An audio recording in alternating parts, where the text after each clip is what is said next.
just want to be calm, and I don't want to cry, and I don't want to fight. How about you, Noelle? Well, I don't want to cry or fight or hit anybody, but I just feel like I just need to walk away or just not play with Ayana anymore. I really think a good peaceable school, one that I'm very comfortable in, the concept of respect is all over.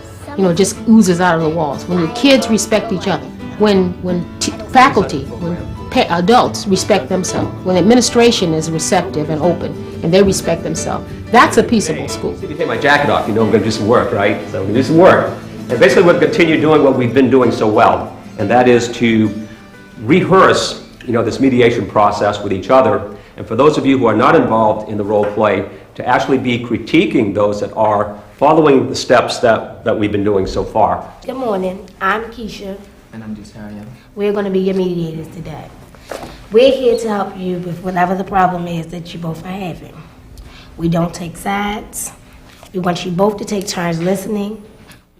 I think it makes a big difference about how the students get along, because even if it's not physical fighting, but it's just grudges that people have, then you start to form groups and people take sides and then it gets awful. So if you can solve the problem where it starts, then it can get better.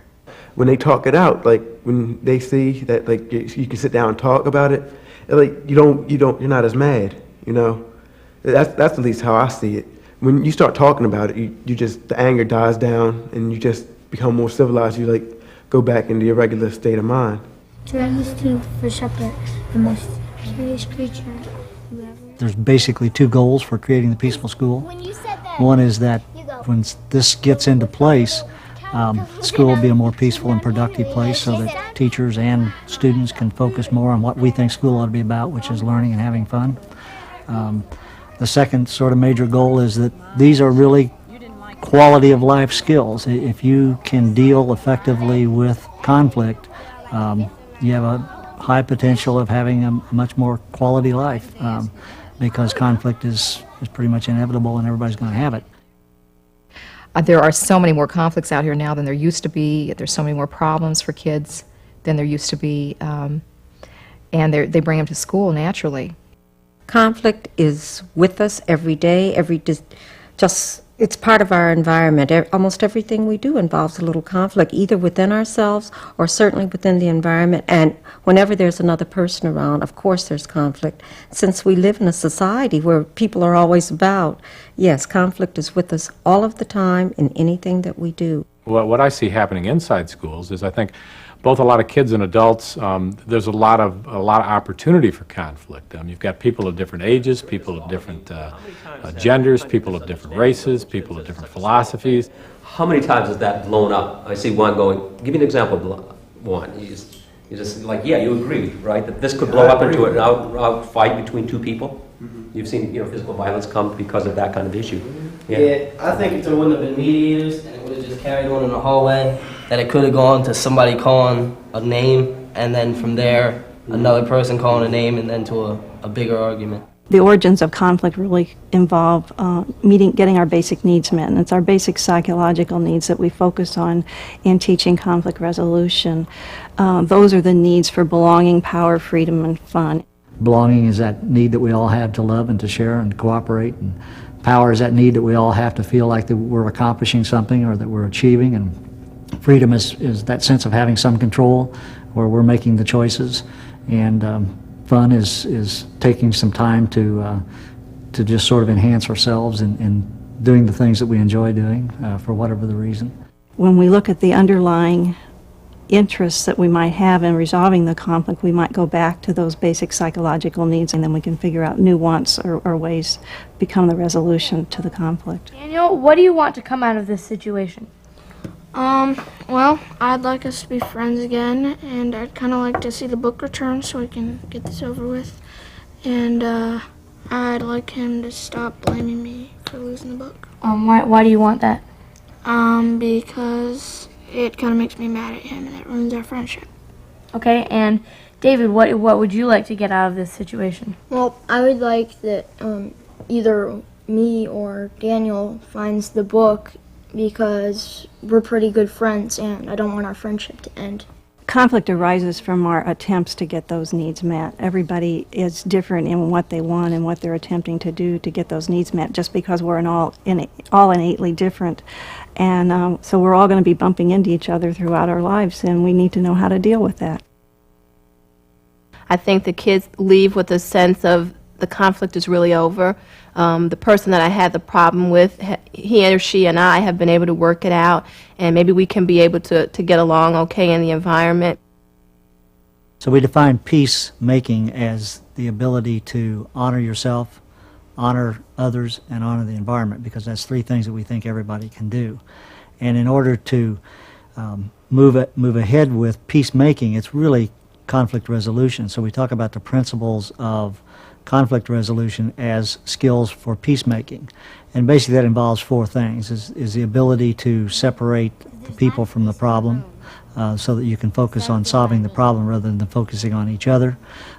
It involves focusing on the interests rather than positions. When people enter a problematic situation, each person has demands or each person has solutions. Did you hear what Jacqueline was saying? Yeah. Did you hear what Paul was saying? What did he say? You didn't hear him. Those typically are positions. It's what's behind the position that people can find some things that they can agree on and actually move ahead.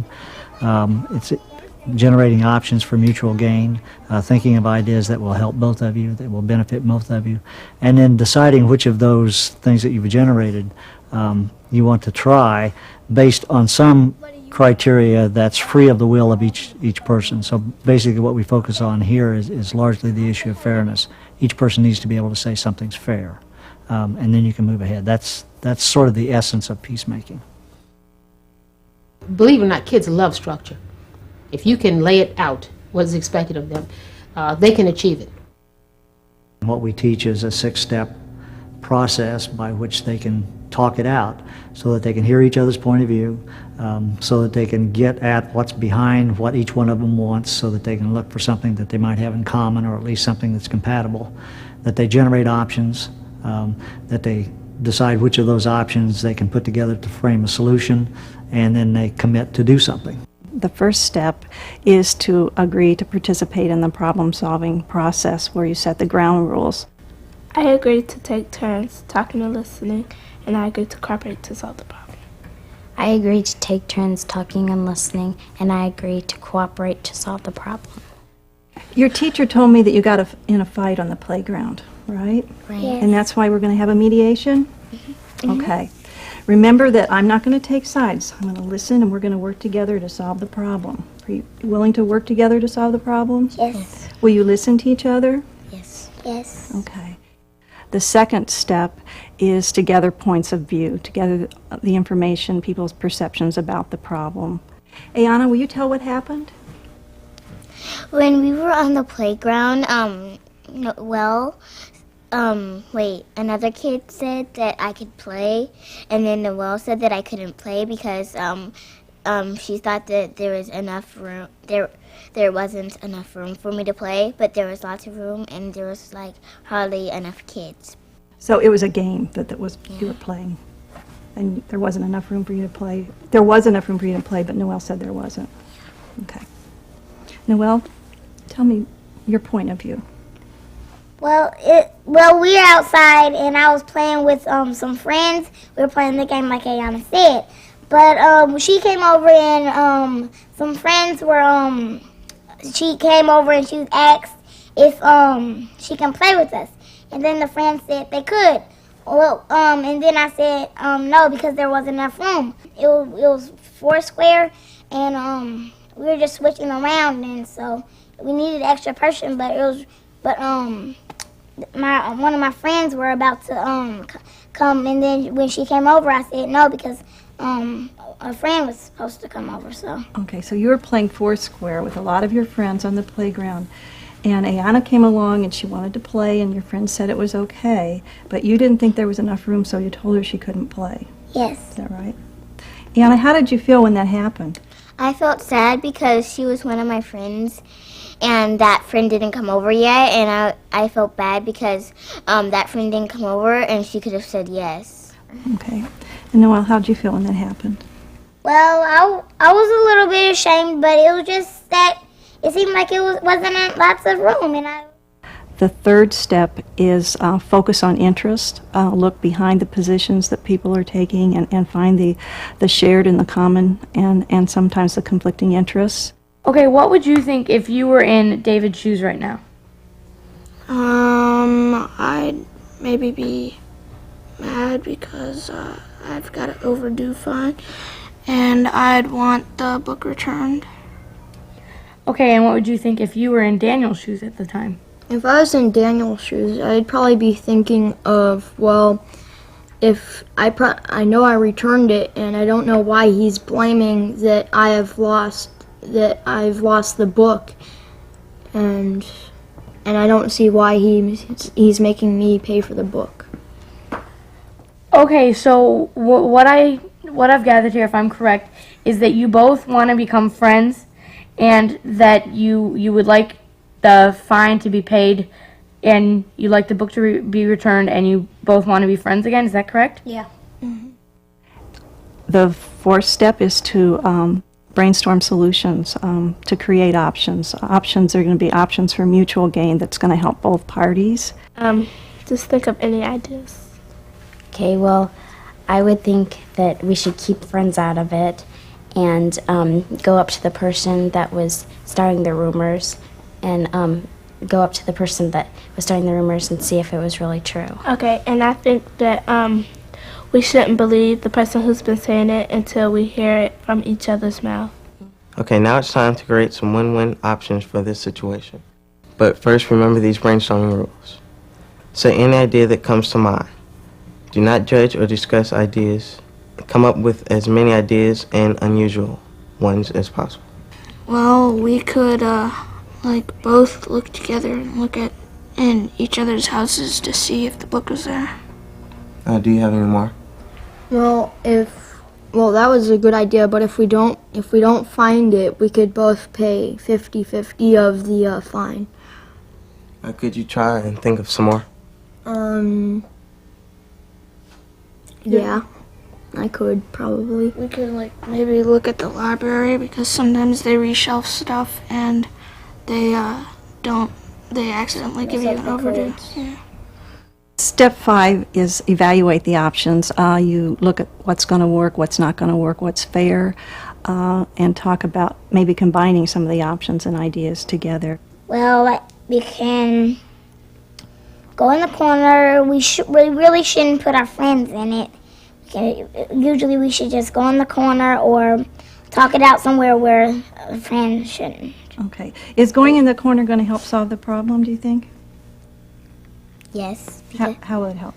Because we could talk alone and nobody else would come over there because usually nobody else goes over to the corner. And if we were just out in the open and some other friends saw us arguing, they would tell the teacher, and then we can get in trouble. Okay. So you think that when you get mad, first you would go, say, in the corner, go somewhere by yourselves and try to talk it out. Yes. And then you would get somebody to help you if you can't work it out. Step 6 is creating the agreement, talking about who, what, when things are going to be done. And it's also a commitment to take the action. Okay, could you make a plan of what you're going to do? Okay, we're gonna both look at each other's houses, and then we are going to look at the library or split the cost 50-50. Okay, could you summarize the plan? Well, basically, we could go to each other's houses tonight, and if we don't find it, we can go to the library. Okay, when do you plan to do this? Well, would tonight, after school, be okay? Yeah, sure. Okay, is the problem solved? Yeah. Actually, no, because we haven't figured out. Yeah, what happens if we can't find the book there? Well, what do you think would happen if you didn't find the book? What do you think you should do? Then I guess we have to resort to splitting it 50-50. All right with you? Yeah, it's fine with me. Okay, now, is the problem solved? Yeah. Is that agreeable with both of you? Mm-hmm. Okay. Okay. Good job. What we do is we teach the kids the peacemaking skills, and then we put them together in 3 different strategies, the simplest of which is negotiation. It's a simple model because it only involves 2 people. It's difficult to do because it only involves 2 people. My name is Ariel, and I agree to take turns talking and listening and cooperate to solve the problem. My name is Rebecca, and I also agree to take turns talking and listening and agree to solve the problem. Well, when I was going to our locker to get my homework and my books, I couldn't find my math book or that had my homework in it or my lunch money. And I feel that you might have taken it by mistake. So you're saying that you went to your locker and you couldn't find your math book or your homework, and you couldn't find your lunch money either? Right. Okay, well, my side of the story is our locker is just really, really messy, and it's just a pain in the neck. And so I was about to be late for math, so I just grabbed the first math book, and I didn't know whose it was because our locker is such a mess. And so I'm sorry if I took your math book, but our locker is just too messy, so. You're just saying that you just took the first one because it was messy and you don't want to take the time to find yours? Mm-hmm. Okay. Well, I agree that our locker is messy, and that we should probably try to do something about it. And so you said you lost your money too or something? Yeah, my lunch money was missing. Well, because I was going to lunch and I grabbed some lunch money and maybe it was yours, but I don't know. So you just took the money when you saw it because you thought it was yours. Okay. Well, I want to be able to find my stuff in the locker, and when I need it to be able to get my lunch money or my math book and stuff. Yeah, I'd like to be able to find my stuff without having to spend a lot of time looking for it, and I hope we can be friends and this just won't ruin our friendship because we're sharing a locker. Okay.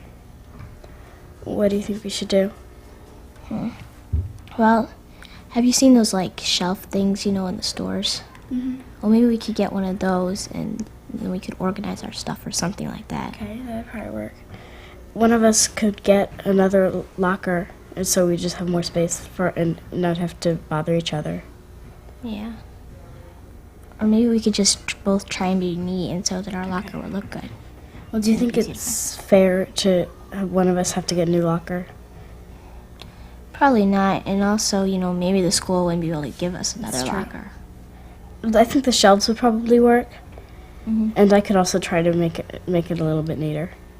Yeah, our parents could probably split the cost for the shelves too. Okay.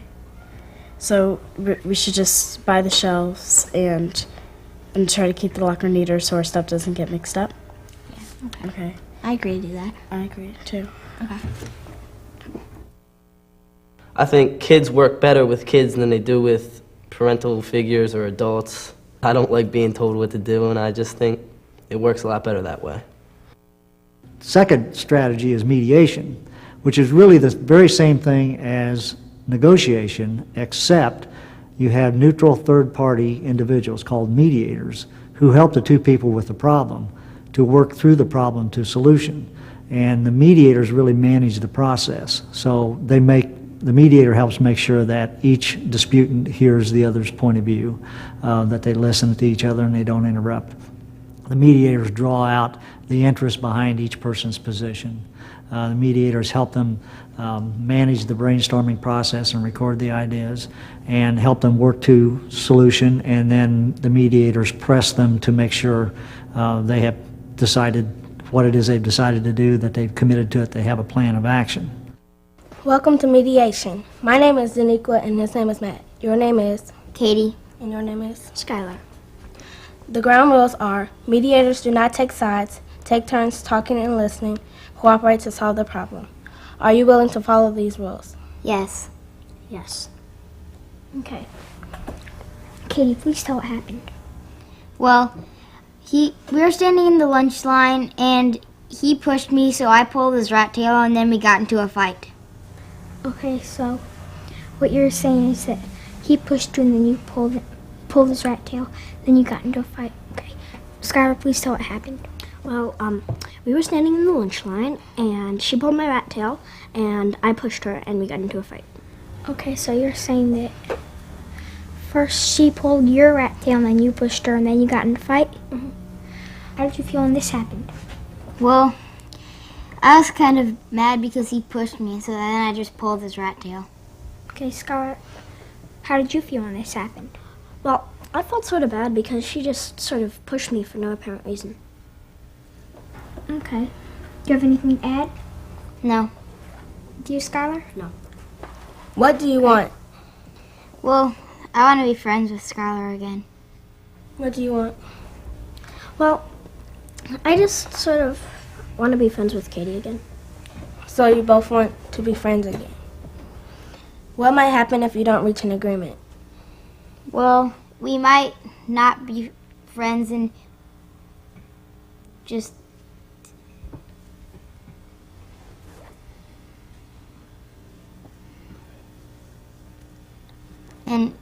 we just wouldn't talk to each other anymore. What might happen if you don't reach an agreement? Well, we would like go on for a long time and not be friends, or we would never be friends again, and like we'd sort of never figured this thing out. We're going to brainstorm now. Here are the brainstorm rules. Say any idea that comes to mind. Do not judge or discuss ideas, and try to come up with as many ideas as possible. Try to think of unusual ones too. Please suggest ideas that, well, I guess, that you both want. Well, we could say that we're sorry, and I guess that's my idea. Okay. Well, we could make up, and we could like not goof off in the lunch line. Okay. Can you think of more possibilities that will help both of you? No. No. Is this option fair? Yes. Yes. Do you think it will work? Yes. Okay. Katie, will you summarize the plan? Well, we won't goof off in the lunch line anymore, and we'll say sorry to each other. Okay. So, basically what you're saying is that you'll just make up, be friends, and try not to goof off in the lunch line? Yeah. Okay. Please summarize the plan. We will apologize to each other, and we won't like sort of goof off in the lunch line. Okay. Is the problem solved? Yes. Yes. Okay.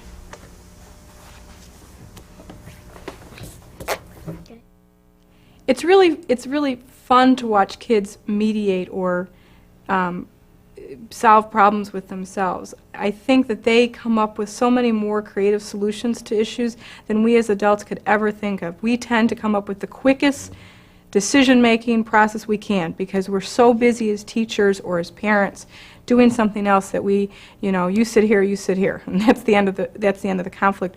Whereas the kids will come up with a way that they can actually get along together. They're very creative. They seem to enjoy the responsibility of being able to do it by themselves, and I think that they take more ownership of the solution. They'll tend to actually follow through with whatever they come up with, whatever decision they come up with, because it was theirs. It wasn't mine as their teacher. The other strategy is a strategy that we put together because not all conflicts and not all problems involve two distinct parties. Very often, an issue will affect a larger group, maybe even a whole classroom. And we have a group discussion model, which is a group problem-solving model, where usually facilitated by the adult, the teacher in the situation. You work through the same 6 problem steps. If you have a point of view that nobody else has put out in front of the group, please be sure that you do that, because it's important that we get all the points of view. When one person's talking, let's respect their opportunity to talk and not interrupt them. Wait till they're finished. Let's not laugh at people or make fun of people's ideas, because all ideas are important at this point, so let's be respectful. And the most important rule is when one person in the group gives us a point of view, I would like another one of you to summarize what you heard them say before anybody else offers a point of view. You understand the ground rules? Can we follow those? Yeah. Okay. Who's got something they'd like to say about the problem? Ramon, go ahead. Well, like, sometimes when I go out at lunch recess and we have this group thing, and sometimes I don't always get to play with just because. Well, sometimes I like to play football and basketball, and sometimes, like in football, they like don't pass the ball to me just because I'm a girl, and even though I could catch the ball and I could do some things that would be good for my team. Daniel, can you tell us what you said? Even though she could like play and stuff like that, they still didn't want her just because she was a girl. How many of you have not been allowed to play something that you wanted to play just because you were a girl or just because you were a boy? Has that ever happened to you? Okay. Anybody have anything else they want to add about the problem? Sasha?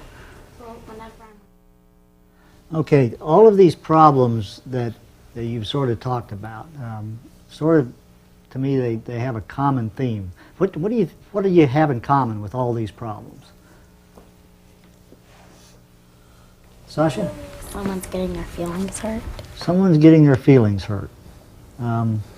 Anything else that you have in common? Lauren? Someone's being left out. Somebody's being left out. Blake?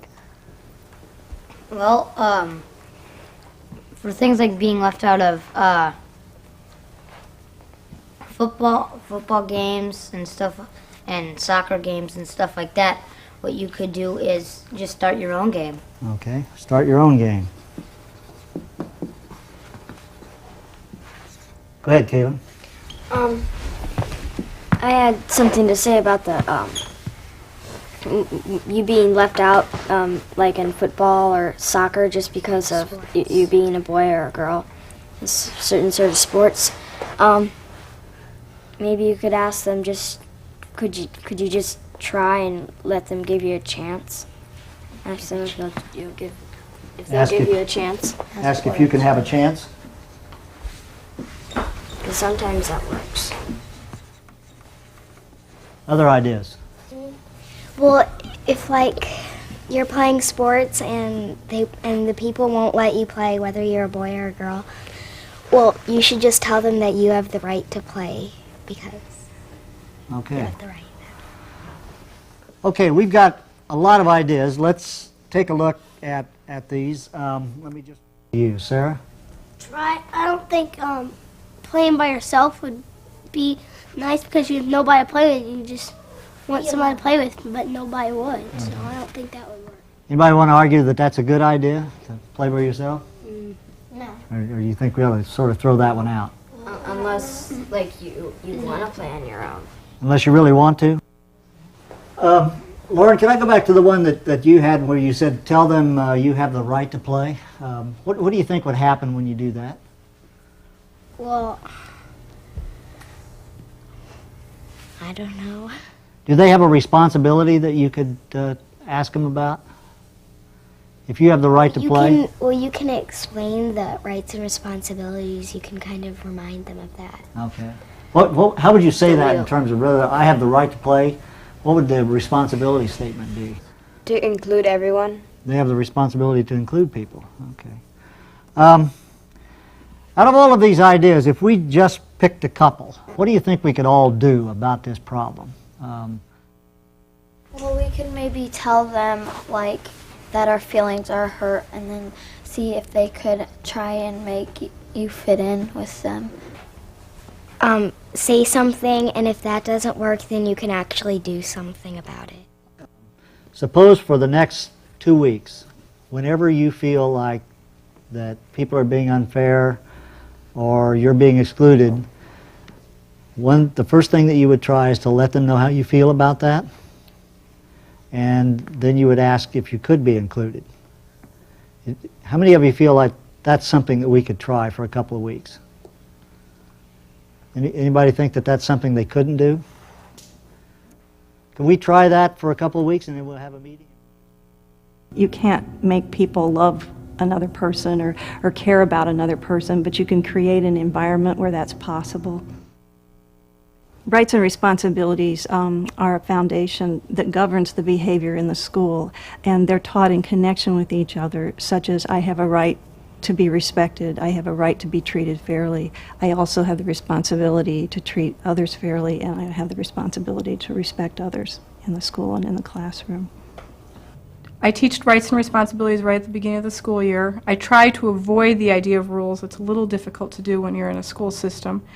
But I tell them that I have a contract that they look at, or a civil rights paper that I put up on the board, and we talk about that they have the right to feel safe in school. And if they have the right to feel safe, then what is their responsibility? What do they need to do in order to ensure not only that they're safe, but that their friends are safe?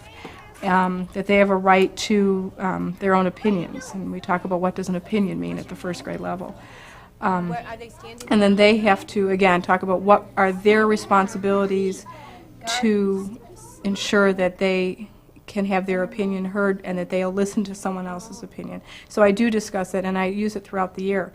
If someone is having a problem on the rug, I'll say, what right is being violated right now? Or how is Johnny's right to, be heard being violated? And they'll say, well, I'm talking, or I just interrupted them. And I'll say, then what is your responsibility to ensure that that doesn't happen? And they have to tell me what their responsibility is. Don't act like I'm a ladder. They always kind of focus on their rights at first and want to deal with their rights, and they really know when there's a sense of fairness, but when you turn it around and talk about their responsibility also, it really brings home that sense of self-responsibility and self-direction and how they do really have control over their environment by how they behave. What if you was him, and he bumped into you, and you asked him why did he bump into you, and you got all smart and stuff like that? I guess I get mad. So you saying, you'd have got mad if you'd have bumped into you, So that's basically what he's saying, How would you react in this situation? I'd act the same way. So if he bumped into you, then he said his little remark, then you would swing on him? Probably. Why? Because it get me mad. It's disrespectful. This isn't gonna work. Yes, it is. Hold on. We almost got this thing. Yeah, go over there.